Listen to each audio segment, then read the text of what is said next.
There are actually different factors kung paano naapektuhan ang sweldo o ang isang salary ng isang tao dito sa Canada, lalong-lalo na yung mga in-demand occupations. At kung makikita ninyo sa mga bina-browse ninyo na mga trabaho dito sa Canada, masasabi nyo na bakit iba yung pasahod dito sa ganitong lugar, bakit mas mababa dito, bakit mas mataas doon, ano? Mayroon tayong titignan ng mga factors kung bakit o kung ano-ano yung mga factors na nakaapekto dito. Ayon po sa leapscholar.com, there are factors influencing salary of list of occupations in demand in Canada. Una po dyan, sabi dito ay yung salary by work experience. The amount of relevant work experience an individual possesses is one of the most significant elements determining their wage in high-demand occupations. In most cases, a person's income will increase proportionately to the experience they have gained in a given industry. Okay, lalong-lalo na pagdating nyo dito, na makikita ninyo na habang mas tumatagal yung experience mo doon sa isang company, mas lumalaki yung sahod mo. Halimbawa naman, ikaw ay galing sa Pilipinas at pag napunta ka dito, automatically, ang medyo sabi dito, ang medyo unfair sa ganitong sistema, magsisimula ka talaga sa medyo mas mababa kumpara sa mga nakatapos na dito o sa mga talagang bihasan na dito, no? Pero may mga programa tayo ngayon dito sa British Columbia, sabi natin, natitignan lang yung credential at pag-aaralan lang, magkakaroon ka lamang ng tinatawag nating equivalency. Sa equivalency kasi na yon ay po pwede ka na makakuha ng certificate. Yung tulad nga sinabi natin nung nakaraan, na halimbawa kung ikaw ay teacher sa Pilipinas at kung mag-apply ka sa British Columbia, ngayong summer po yan, June, July, ay po pwede ka magpaasa sa kanila and then bibigyan ka ng lisensya at makapag-apply ka according sa yung work experience at yung sasahodin mo, hopefully, dito sa British Columbia, ganun din kataas kumpara doon sa mga nandito na. So, level na siya. Hindi na doon siya sa tulad ng dati na you are going back. Kumbaga, babalik ka sa zero. Pero, wala, medyo hindi pa tayo ganyan, ano, sa ibang field. Ang alam ko po sa mga nurses dito sa Saskatchewan, dito sa Alberta, dito sa Manitoba, meron silang program na kung saan magre-recruit sila ng mga nurses, halimbawa din sa Pilipinas, and then dadalhin dito, and then yung salary nila ay the same doon sa level ng salary ng mga nandito na. So, ibang program naman po yun, ano? So, nakaka-apekto talaga yung work experience doon sa tinatawag nating in-demand jobs dito sa Canada. The second one is the salary by area of expertise. The specialized knowledge and abilities necessary for high-demand position can significantly impact compensation. The average salary for a specific profession should be considerably higher if its calls are high level of specialized skill. Natural lang naman po yan, ano? Kahit naman dyan sa, sa Pilipinas, ano? Kung mas senior ka at medyo mas marami ka ng karanasan, mas marami kang certificate, something like that, ay medyo mas mataas talaga yung magiging pasahod sa iyo, no? Ganon din po dito sa Canada na habang ikaw ay nagte-training, kumukuha ng mga development training, something like that, kung sa professional, managerial, non-managerial man yan, sa ordinary na konsepto ng trabaho, pwedeng ganun din ang mangyari, no? Kung minsan pa nga, kung umattend ka ng training at pagbibigyan ka, ikaw ay babayaran halimbawa o kaya naman sa shoulder, depende, meron kang increase kung minsan. Kasi i-apply mo yon at sa'yo yun, kumbaga, na may i-apply mo sa field mo kung saang man trabaho. Pero sa mga kasalukuyang panahon, medyo limited yung mga offer na gano'n sa ilang mga companies katulad ng sa tinatawag nating sa food and beverage companies, medyo hindi sila ganoon ka diverse pagdating sa mga ganong opportunities, ano. Pero pag nasa education ka sa iba't ibang larangan katulad ng early childhood, yon kapag pinag-training ka, kung minsan merong additional pay para sa iyo. So hindi natin alam, but usually sabi natin salary kung saan ka, yung expertise mo, doon ka kung minsan tinitignan. Ano? Another one po na nakaapekto ay yung tinatawag nating salary by state or region. Salary levels in the list of occupations in demand in Canada vary significantly depending on the province or territory in Canada. Because of the interplay of supply and demand, the average salary in some regions may be higher than others due to increased demand for particular industries and talents. Ayan, malinaw sa atin yon na hindi pare-pareho ang pasweldo dito sa bawat probinsya dito sa Canada, no? Baka kung isipin niyo, yung tito ko, ganito, yung kamag-anak ko dyan sa British Columbia, ibang malaki ang sahod nila kumpara sa inyo na mga taga Saskatchewan, something like that. So, iba-iba po, depende sa lugar, depende sa province, kung saan kayo mapupunta, kung saan napunta yung mga kamag-anak ninyo, depende po yung pasahod, no? Hindi nyo ba alam na ganyan din sa Pilipinas?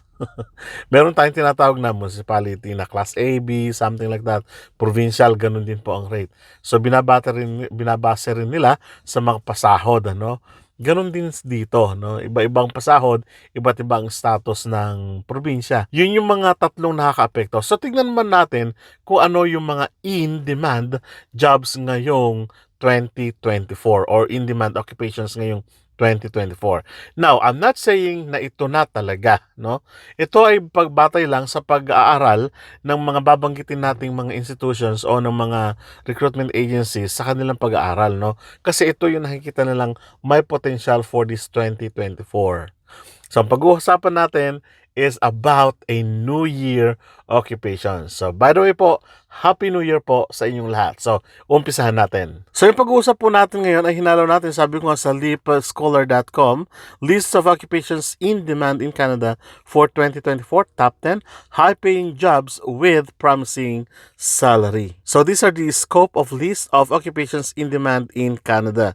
Number 1 po, registered nurse, software developer, electrician, data analyst, construction manager, financial advisor, nurse practitioner, marketing manager, occupational therapist, aerospace engineer. So sabi po ng leapscholar.com, makikita nyo doon na halos pareho din talaga yung mga binabalita natin sa mga napiperceive nila, nakikita nila, na lilista nila ng mga trabaho sa mga susunod na panahon ngayong papasok na 2024.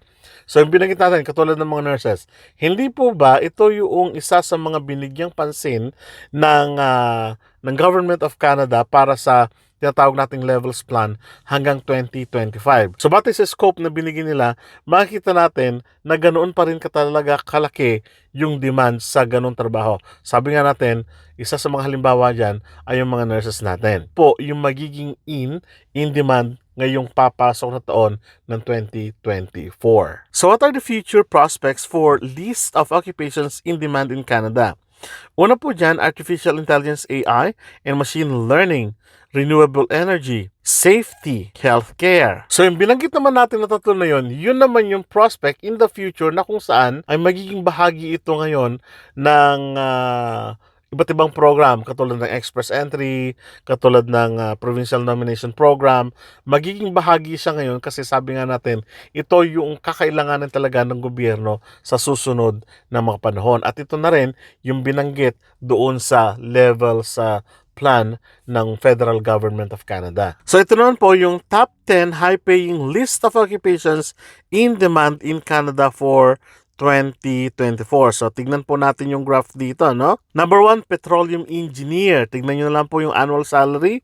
Dentist, pharmacist, IT manager, finance manager, nurse practitioner, aerospace engineer, doctor, occupational therapist, HR manager. So nakita niyo po, no, halos sa medyo matataas yung posisyon, nakakalulang mga posisyon. Pero attainable po ba siya? Para sa ating mga Filipino po, attainable yan. Kasi alam naman natin na mga Filipino ay magpupursigi at mag-aaral kung gusto natin na makarating dun sa ganong posisyon, managerial position, o kaya naman may mataas na sahod na salary. Alam natin yan na ang mga Filipino ay talagang determinado naman pagdating sa mga ganong bagay. Ambitious tayo eh. Ibig sabihin, very positive naman yan. Ambitious tayo, dreamers tayo na makuha natin yung mga ganong position. So ayon naman po sa Randstad, highest paying jobs in Canada for 2024 noong October 5th po ito na i-publish 2023. So tignan po natin ito, doon ayon sa Randstad, kinategorize niya ito into two naman. So tignan yung pagpasilin niyo po mabuti ito. No, hinati ito sa managerial position and non-managerial position.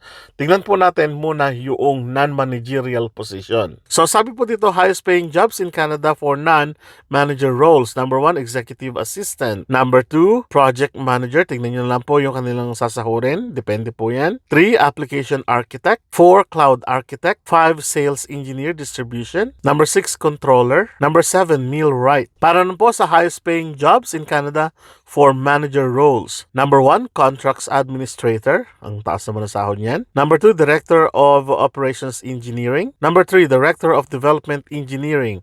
Wow, ang laki.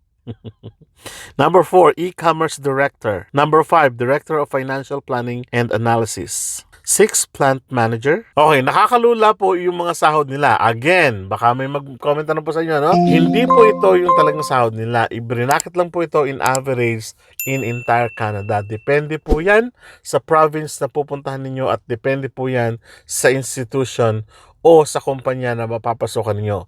Both, sabi natin, managerial man yan o hindi, non-managerial position, ang mahalaga po niyan ay makahanap kayo ng trabaho papunta dito sa Canada. Kuya Rod, paano naman yung mga nasa hotel, nasa restaurant, nasa sales industries, nasa trucking industries?